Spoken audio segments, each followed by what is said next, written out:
vamos a estudiar detenidamente cómo obtenemos el efecto sustitución y el efecto renta. Hay dos posibles medios para obtener estos efectos y depende del enfoque con el que miremos la decisión del consumidor. El efecto sustitución y el efecto renta vamos a empezar a estudiarlos mediante el enfoque de Slutsky.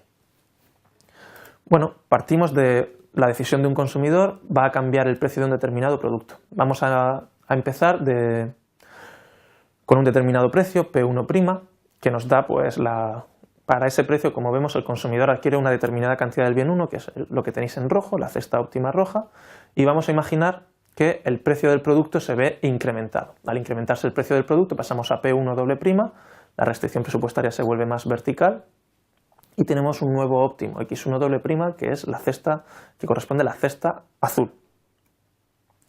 Bueno, pues este es el problema que vamos a analizar, ¿de acuerdo?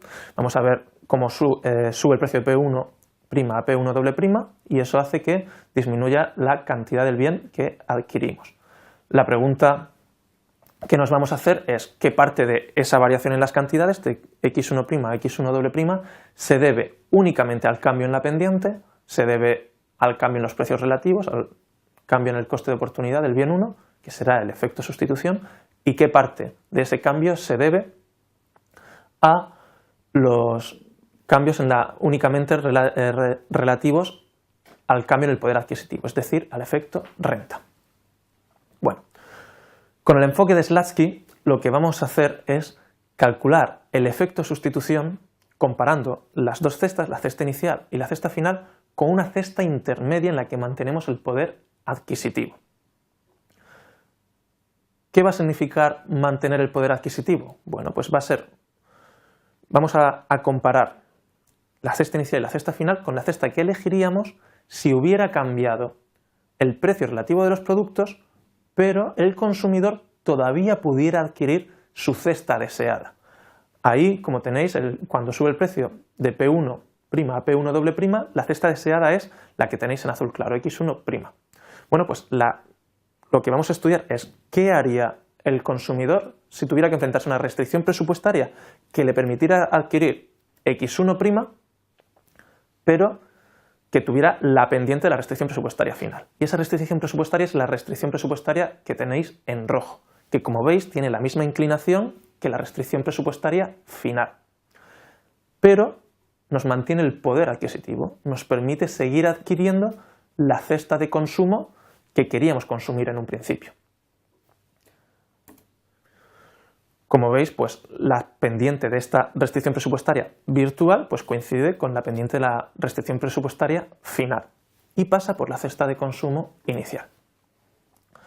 Muy bien, ¿cuánto será el efecto sustitución y el efecto renta? Pues para ello tendremos que ver cuál sería la decisión de consumo de nuestro consumidor ante esta nueva restricción presupuestaria. Es decir, si el cambio en el precio del bien 1 hubiera afectado únicamente al precio relativo, pero no al poder adquisitivo.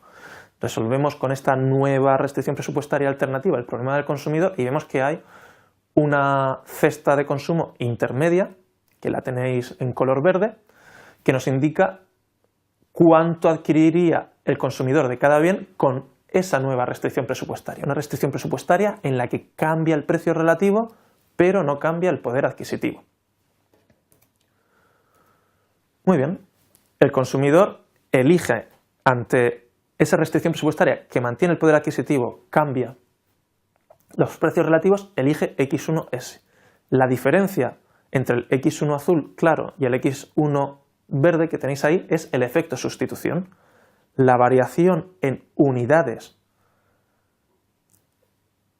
del consumidor que se deben únicamente al cambio en los precios relativos, únicamente al hecho de que el bien 1 se ha encarecido respecto del bien 2. Como ahora el bien 1 tiene un mayor coste de oportunidad, yo quiero menos unidades de ese bien 1.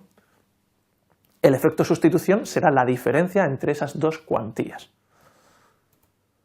¿Qué será el efecto renta? Bueno, pues el cambio que tenemos desde la restricción presupuestaria roja hasta la restricción presupuestaria final, fijémonos que es un cambio en el que no hay cambio en los precios relativos. Solo hay cambio en las cestas que se pueden o no se pueden adquirir. Es decir, no cambia entre la restricción presupuestaria roja y la restricción presupuestaria que tenéis a la izquierda del todo, no cambia la pendiente, solo cambia el poder adquisitivo. Por tanto, la diferencia entre el óptimo que corresponde a la restricción presupuestaria roja y el óptimo final será el efecto renta, la variación en la cantidad que demandamos, que está causada únicamente por la pérdida de poder adquisitivo que me genera la subida de precio, por el empobrecimiento que me genera la subida de precio.